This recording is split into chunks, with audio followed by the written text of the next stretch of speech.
ಜನನಾಯಕನ್ H Vinod ಅವರು ನಿರ್ದೇಶಿಸಿ KVN production ನಿರ್ಮಾಣ ಮಾಡಿರೋ ಸಿನಿಮಾ. ಇದು ಒಂದು ಪೊಲಿಟಿಕಲ್ ಆಕ್ಷನ್ ಥ್ರಿಲ್ಲರ್ ಸಿನಿಮಾ ಆಗಿದೆ.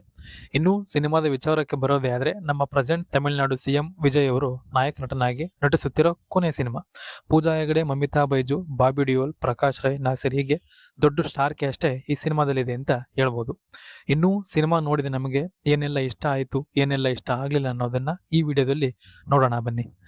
ಇನ್ನು ಸಿನಿಮಾದ ಪ್ಲಾಟ್ ಬಗ್ಗೆ ಹೇಳೋದೇ ಆದರೆ, ಒಂದು ತಂದೆಗೆ ಕೊಟ್ಟ ಮಾತಂತೆ ಅವರ ಮಗಳನ್ನ ಆರ್ಮಿ ಆಫೀಸರ್ ಮಾಡಬೇಕು ಅನ್ನೋದು ನಮ್ಮ ಹೀರೋ ಟಿವಿಕೆ ತಳಪತಿ ವೆಟ್ರಿ ಕಣ್ಣನ್ ಕನಸಾಗಿರುತ್ತೆ. ಆದರೆ ಮಗಳ ಬದುಕಲ್ಲಿ ನಡೆದ ಒಂದು ಘಟನೆಯಿಂದ ಫಿಯರ್ ಟ್ರಾಮಾ ಅನ್ನೋ ಡಿಸೀಸಿಂದ ಬಳಲ್ತಿರ್ತಾರೆ. ಅದರಿಂದ ಅವಳನ್ನ ಹೇಗೆ ಆಚೆ ಕರ್ಕೊಂಡು ಬರ್ತಾನೆ, ಅವಳ ಕನಸು ಈಡೇರ್ತಾ ಆ ಜರ್ನಿಯಲ್ಲಿ ಏನೆಲ್ಲ ತೊಂದರೆಗಳು ಬಂದವು, ಏನೆಲ್ಲ ಎದುರಿಸಬೇಕಾಯ್ತು ಅನ್ನೋದು ಸಿನಿಮಾದ ಪ್ಲಾಟ್. ಸಿನಿಮಾದ ಪಾಸಿಟಿವ್ ಅಂತಂದ್ರೆ ತಳಪತಿ ವಿಜಯ್ ಅವರ ನಟನೆ. ಅವರ ಮ್ಯಾನರಿಸಮ್ಗೆ ತಕ್ಕಂತೆ, ಅವರ ಫ್ಯಾನ್ಸ್ಗಳಿಗೆ ಬೇಕಾದಂತೆ ಅವರ ಅಪಿಯರೆನ್ಸ್ ಇರ್ಬೋದು, ಸ್ಟೈಲ್, ಸ್ವ್ಯಾಗ್, ಆ ಮಾಸ್ ಎಲ್ಲವನ್ನು ತುಂಬ ನೀಟಾಗಿ ಪ್ರೆಸೆಂಟ್ ಮಾಡಿದ್ದಾರೆ. ಮೂವಿ ಉದ್ದಕ್ಕೂ ಫ್ಯಾನ್ಸ್ಗಳಿಗೆ ಬೇಕಾದಂತೆ ಅವರ ಕ್ಯಾರೆಕ್ಟರ್ನ ಎಲಿವೇಟ್ ಮಾಡಿದ್ದಾರೆ ಅಂತಲೇ ಹೇಳ್ಬೋದು. ಇನ್ನು ವಿಜಯ್ ಅವರ ಪಾತ್ರ ಬಿಟ್ಟರೆ ಮಮಿತಾ ಬೈಜು ಅವರ ಪಾತ್ರಕ್ಕೆ ತುಂಬ ಒತ್ತು ಕೊಟ್ಟಿದ್ದಾರೆ ಅಂತ ಅನ್ನಿಸ್ತು. ಅದೇ ರೀತಿ ಅವರು ಸಹ ಅದನ್ನು ಕ್ಯಾರಿ ಮಾಡಿದ್ದಾರೆ ಅಂತಲೇ ಹೇಳ್ಬೋದು. ಇನ್ನು ಇದರ ಮ್ಯೂಸಿಕ್ ಬಗ್ಗೆ ಹೇಳೋದೇ ಆದರೆ, ಪ್ರತಿಯೊಂದು ಫೈಟ್ ಸೀಕ್ವೆನ್ಸ್ನ ಎಫೆಕ್ಟ್ಸ್ ಆಗಿರ್ಬೋದು, BGMಗಳು ಮತ್ತು ಸಾಂಗ್ಸ್ಗಳು ಎಲ್ಲವನ್ನು ತುಂಬ ಚೆನ್ನಾಗಿ ನೀಡಿದ್ದಾರೆ ಅಂತ ಹೇಳ್ಬೋದು.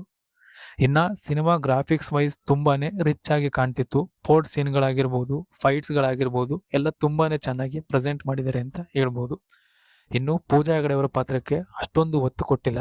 ಬರೀ ಹೀರೋನ ಸಹಾಯಕ್ಕೆ ಬೇಕಾದಂತೆ, ಆ ಪಾತ್ರದ ಎಲಿವೇಶನ್ಗೆ ಬೇಕಾದಂತೆ ಬಳಸ್ಕೊಂಡಿದ್ದಾರೆ ಅನ್ನಿಸ್ತು. ಇನ್ನು ಕತೆ ತುಂಬ ವೇಗವಾಗಿ ಸಾಗುತ್ತೆ. ಕಥೆಯಲ್ಲಿ ಹೊಸತನ ಅನ್ನೋದಾಗಲಿ, ಇಂಟ್ರೆಸ್ಟಿಂಗ್ ಅನ್ನೋದಾಗಲಿ ಏನೂ ಇರಲಿಲ್ಲ. ಆಲ್ರೆಡಿ ಬಂದೋಗಿರೋ ಸಿನಿಮಾಗಳ ಹಾಗೆ ಸಿಂಪಲ್ ಕಥೆನೇ ಆಗಿತ್ತು. ಎಲೆಕ್ಷನ್ ದೃಷ್ಟಿಯಲ್ಲೇ ಇಟ್ಕೊಂಡು ಸಿನಿಮಾನ ತೆಗೆದಿದ್ದಾರೆ ಅನ್ನಿಸ್ತಿತ್ತು.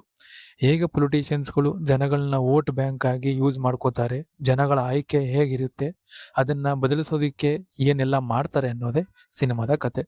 ಫೈನಲಿ ಹೇಳೋದಾದರೆ, ಈ ಮೂವಿ ಬಂದು ಆವ್ರೇಜ್ ಅಂತ ಅನ್ನಿಸ್ತು.